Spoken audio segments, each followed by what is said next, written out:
할렐루야, 할렐루야, 할렐루야.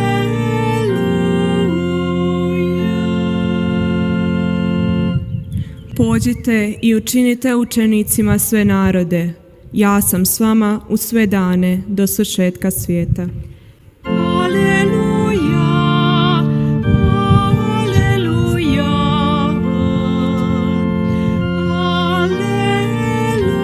aleluja. Gospodin s vama. I s duhom tvojim. Čitanje Svetog Evanđelja po Ivanu. Slava tebi, Gospodine. Kad se Isus kazao svojim učenicima, nakon doručka upita Šimuna Petra: Šimune Ivanov, ljubiš li me više nego ovi? Odgovori mu: Da, Gospodine, ti znaš da te volim. Kaže mu: Pasi jaganjce moje. Upita ga po drugi put: Šimune Ivanov, ljubiš li me? Odgovori mu: Da, Gospodine, ti znaš da te volim. Kaže mu: Pasi ovce moje. Upita ga treći put: Šimune Ivanov, voliš li me? Ražalosti se Petar što ga upita treći put: Voliš li me? Pa mu odgovori: Gospodine, ti sve znaš. Tebi je poznato da te volim. Kaže mu Isus: Pasi ovce moje. Zaista, zaista kažem ti, dok si bio mlađi, sam si se opasivao i hodio kamo si htio. Ali kad ostariš, raširit ćeš ruke i drugi će te opasivati i voditi kamo nećeš. A to mu reče nagovješćavajući kakvom će smrću proslaviti Boga. Rekavši to, doda: Idi za mnom. Riječ Gospodnja. Slava tebi, Kriste.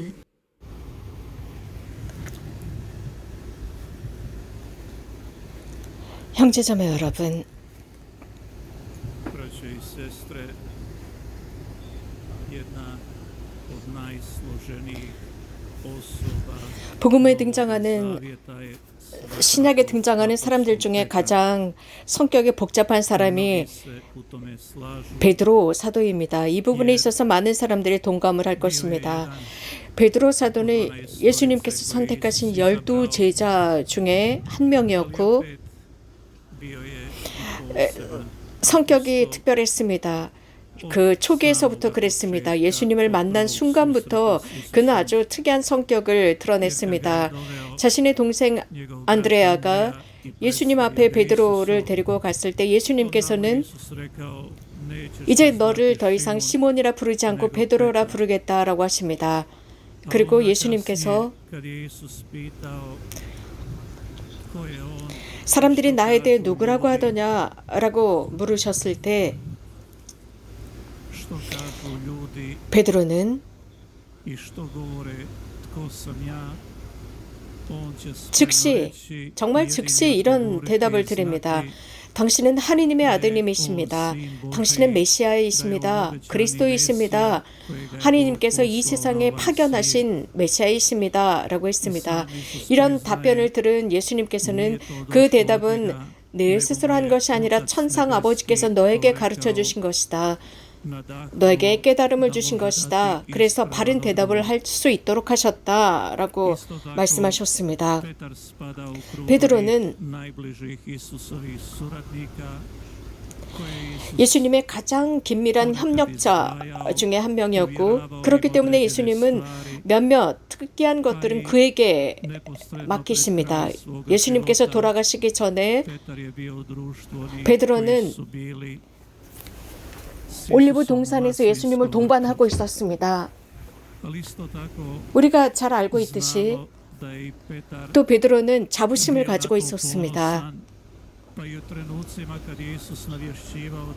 예수님께서 누군가가 나를 배반할 것이다 라고 말씀하셨을 때 과연 누가 당신을 배반하겠습니까? 저는 절대로 아닙니다 라고 했습니다. 베드로는 최후의 만찬에서 정말 유일하게 예수님께서 모든 제자들의 발을 닦아주셨는데 유일하게 베드로만 제 발은 안 됩니다 라고 했습니다. 그랬던 베드로가 3번에 걸쳐서 예수님을 모른다고 부정합니다. 오늘 저녁 우리가 들은 복음에서 이 복음은 요한복음의 마지막 부분을 보여주고 있습니다. 요한복음 21장 전체입니다. 그래서 어떻게 보면 여기에서 새로운 시작처럼 보입니다. 부록처럼 보이기도 합니다. 예수님이 다시 베드로를 만납니다. 모든 여러 가지 일들이 일어났습니다. 예수님을 부정했습니다. 예수님의 순환이 있었습니다. 예수님은 돌아가셨고 부활하신 뒤에 사도들, 제자들을 방문하셨고 베드로도 만납니다. 여기서 3번에 걸쳐서 질문을 하십니다. 그 질문은 신뢰를 담은 질문이었습니다. 베드로야,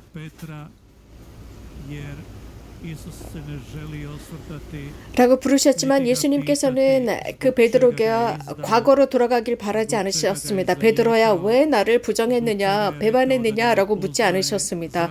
왜 도망쳤느냐, 왜 나를 모르는 척했느냐가 아니라 베드로야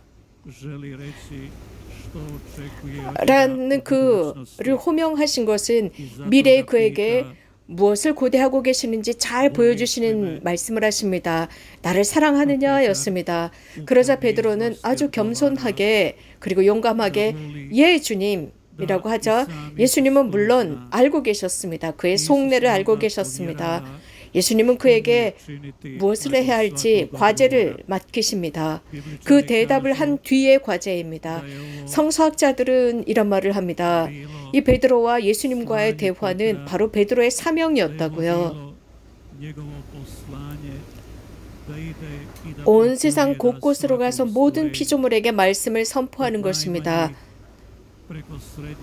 남녀노소 가리지 않고 복음을 선포하고 예수 그리스도께서 부활하셨다는 것을 증언하는 것입니다. 그분께서 무덤으로부터 나오셨다는 사실입니다. 이러한 모든 증언은 하느님을 사랑할 때야만이 가능합니다. 하느님께서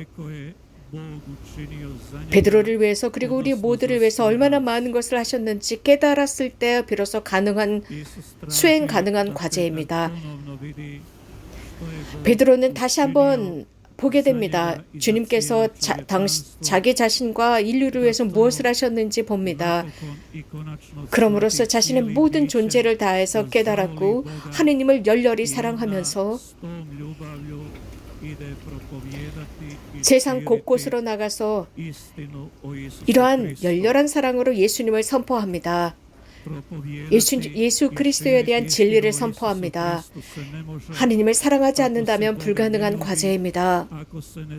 하느님께서 우리를 위해서 무엇을 하셨는지 모른다면 불가능한 과제입니다. 하느님께서 먼저 우리를 사랑하셨습니다. 하느님께서 우리를 위해서 돌아가셨습니다. 한 설교가 이것을 깨닫는다면 그는 전 존재를 다해서 하느님에 대한 진리를 선포하고 증언하게 됩니다. 이것은 베드로 사도에게만 해당되는 것이 아니라 모든 역사에 해당됩니다. 모든 인류 역사 속에서 있어왔던 기쁜 소식을 전하던 모든 설교가 하느님께 자신들의 삶을 봉헌한 모든 사람들, 그 중에서도 하느님을 더욱 사랑하면 할수록 사람들에게 하느님을 증언하고 증거합니다. 그들은 파견된 사람으로 이러한 모든 증언과 증거를 합니다.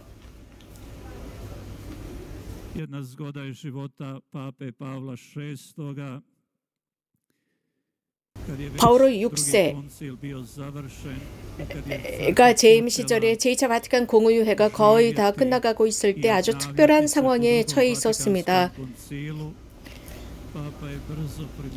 그때 바울의 육세께서 즉시 깨달은 것은 몇몇 그리스도교 신자들이 교회와 하느님으로부터 멀어졌다는 것입니다. 그러니까 한 작가인데 무신론자였습니다. 그를 초대해서 물어보게 됩니다. 솔직히 나에게 말해 주십시오. 교회가 저 냉담한 사람들에게 무엇을 해야 합니까? 그들과 대화하고 커뮤니케이션을 하기 위해서 무엇이 필요하다고 생각합니까? 그들을 다시 하느님께로 되돌리기 위해서 무엇을 해야 합니까? 라고 그 무신론자 친구 작가에게 물었습니다. 그러자 그 무신론자 친구, 교황님의 친구였는데 그는 교황성화, 교회가 해야 하는 단 한 가지는 목자들, 교회의 목자들을 통해서 사랑과 착함을 전하는 것입니다. 이유는 세상과 사람들은 이 세상에는 교양 있고 학식 있는 많은 사람들이 넘쳐납니다. 그러나 그들 스스로는 착함도 사랑도 없습니다. 그러니까 교회가 이런 사람들에게 냉담한 멀리 떠나간 사람들을 가까이 부르기 위해서는 사랑과 착함을 모범으로 드러내고 그들을 향해서 착한 모습을 드러내야 합니다. 사랑해야 합니다. 이런 사랑과 착함으로 믿지 않는 사람들일지라도 가까이 다가가는 것입니다.